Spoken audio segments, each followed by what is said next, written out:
ఒకంత ఈ దఫా మాత్రం భారతీయ జనతా పార్టీ ఆంధ్రప్రదేశ్లో సంతోషపడవచ్చు. మరి ఈ సంతోషం మున్నాళ్ళ ముచ్చట అవుతుందా, శాశ్వతంగా అవుతుందనే చూడాలి. ఎందుకంటే గతంలో ప్రతిసారి కూడా అది సంతోషపడే లోపే ఎదురు దెబ్బతలినటువంటిది. ఈ దఫా అట్లా కాకుండా ఉండాలని కోరుకుంటున్నది భారతీయ జనతా పార్టీ కూడా.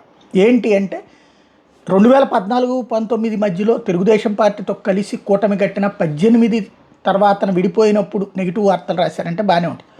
కానీ 14 నుంచి 18 దాకా కూడా బడ్జెట్ బాగానే ఉందంటూ ఆంధ్రాకి మాత్రం ఆశించింది జరగలేదు.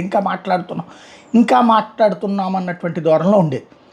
బడ్జెట్ కేంద్ర బడ్జెట్ బాగానే ఉంది, కానీ ఆంధ్రాకి తగినటువంటి న్యాయం జరగలేదు, విభజన కష్టాలు తీరలేదు, విభజనకు సంబంధించి అది ఆశించాం, ఇది ఆశించాం, రెవెన్యూ లోడ్ తీసేయమన్నాం, అది తీసేయమన్నాం, ఈ టైప్లోనే నడిచింది.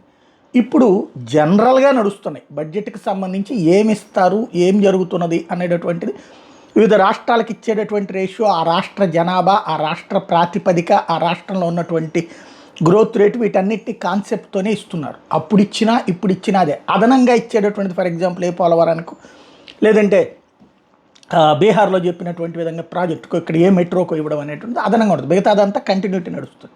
ఇప్పుడు అట్లాగే ఇచ్చుకొస్తున్నారు. ఇప్పుడు మాత్రం పత్రికలు వచ్చేటప్పటికి వికసిత భారత్ లక్ష్యం వృద్ధికి ఊతం లాంటిది, అది ఏ తెలుగుదేశం అనుకూల పత్రికలే ఈ టైప్లో రాయడం, మేడం సర్ప్రైజ్ చేశారు అంటూ ప్రశంసనీయమైన పాజిటివ్ వార్తలు రావడం అన్నటువంటిది మోడీ సాధించారు, లేదా రాజకీయం వాళ్ళని మార్చింది, లేదా జగన్ అనేటటువంటి వాడిని భవిష్యత్తులో రాకుండా ఉండాలంటే భారతీయ జనతా పార్టీతో మనం సుదీర్ఘ ప్రయాణం చెయ్యాలని డిసైడ్ అయితే ఆ పార్టీని, తెలుగుదేశాన్ని పైకి తీసుకెళ్లేటటువంటి క్రమం, లేదా స్ట్రాంగ్గా ఉంచేటటువంటి క్రమంలో తోడ్పాటు అందించేటటువంటి మీడియా ఆ విధమైన అండదండలు అందిస్తుంది.